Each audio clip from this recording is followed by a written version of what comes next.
back to my channel. You're chilling with London Dwandwe, South African queer model and creative. So the purpose of this conversation today is basically based on a conversation I've had with a lot of queer people around me in spaces, just in general, and I found a common factor, which is such a misconception. So I just wanted to come out here and clear it up and come out here and just basically encourage somebody today. Can I preach? A lot of the times when I speak to queer presenting people that I found really aesthetically pleasing and I feel like they'll do so well in the modeling industry, they always tell me that they would love to be models. However, they don't think they can actually be models because of how androgynous or how non-binary they are and all of that stuff, which is a huge misconception, guys, because right now is our time, I promise you. So that's basically what I'm here to talk about today. So guys, as it has become more and more, I feel like, globally acceptable, with internet growing and everything, to be yourself in your gender, in your identity, in your sexuality and so forth. Modeling industry is also opening up a lot more. So I know that we've seen a lot of our queer icons actually thrive in this industry, especially feminine presenting males. I don't know if this is the correct term, but yeah. And I've seen that femininity strives in this industry, right? Which I get. So masculine presenting people usually feel that, okay, this space maybe is not for me, which is also not true because of the casting briefs I've seen. Guys, they are looking for us right now, which is so amazing. It makes so much sense though to represent us more authentically like that. Reason being, first of all, if they are, say, advertising a cold drink and a group of friends has to be there, it is always likely that there will be a queer person in that space, one form or the other. So it makes sense to represent as many people as possible in that type of setting where you have a group of friends. You want to be racially inclusive to everybody. You also want to be inclusive in terms of gender as well, because the more people you include in your brief, the better your chances of reaching more audiences and your brand or products going out there. So it is a very good time right now for casting directors to be casting queer people in every shape or form. The world, in a broad sense, is so accepting right now of us. I know we still have a long way to go. Obviously, it's still going to be a super long way to go, and there's still going to be a lot of tokenism going on. I understand that it's going to suck at some point and it's not going to be just roses and daisies, but remember that we need that representation. We need to see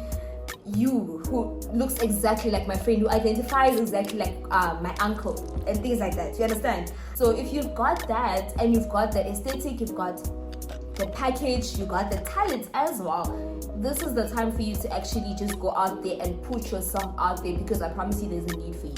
So I grew up in a small town, right, where basically I knew one queer person in the whole town, especially on lesbians. For example, I knew one lesbian the whole town. My school, I knew one lesbian too.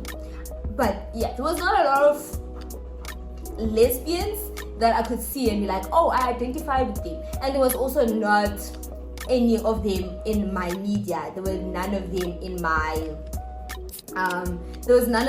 adverts, anything. It was just like, okay, that's weird. Okay, cool. I'm just a weird person. I don't know what I identify as. As much as the internet has helped us broaden up that, and there's more representation for everybody to reach a lot more people that need it, there is still those spaces that still need, that are still immediately accessible. Seeing a queer person on an advert, for example, that is so amazing.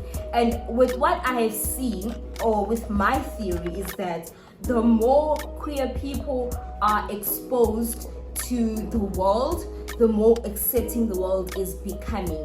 So I feel like in an instance where I grew up in a small town, right?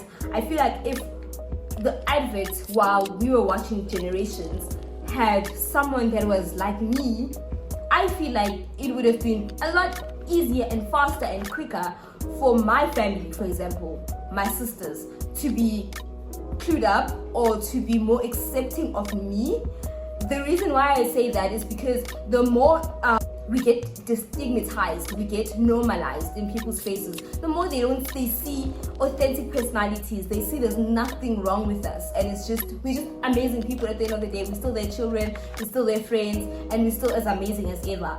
But the more they see that, and the more they see in representation in the media, the more they can be a lot more accepting. So I think the media, and especially commercial modeling right now, is also trying to push that into the sphere that, okay, let's normalize all these identities. Let's normalize using the correct pronouns for people, using accepting your queer friends in your queer spaces, and all of those things. So it's so important for you, if you are the person, I feel like, to also just come forward and share your talent as well. So modeling is not easy, right? I'm not promising anything. I'm just saying that don't let your identity or your authentic self be what is hindering you from modeling. Guys, there is literally no obstacle in modeling that you can let stand in your way. I am the shortest model. Oh my goodness, I'm a short model. It sucks. I have a lot of challenges with my height and modeling, but I do not let that hinder me because this is my passion. You understand? So that's my thing, that if this is your passion, don't let something like that be what stops you from pursuing it. Which is what I found a lot of people that spoke to me were saying that, okay, this is my only hindrance. I can model. You can see their content, maybe their socials. Oh wow, they can pose. Oh wow, if they are ever in a position to present something, they are so outspoken. They're just amazing, talented people who feel like they just can't do this one thing because of their identity. And I feel like it's just because of how slowly we have been introducing or being introduced to a more integrated media space. It's not just for Americans. Representation is not just for Americans that you're gonna find in queer shows in America. Representation is supposed to be for us right now in our country as well. And the crazy thing is, our country constitutionalized our differences and our genders and sex and all of those things a long time ago. But I guess they need Hollywood first to initiate things, and then they follow. Sometimes it happens. But I really think, oh my goodness, I really think that this is such a beautiful space to be in, and you will impact somebody's life, which is just the amazing part, the satisfying part. And the fact that you're being authentic. Not everybody can be androgynous, guys.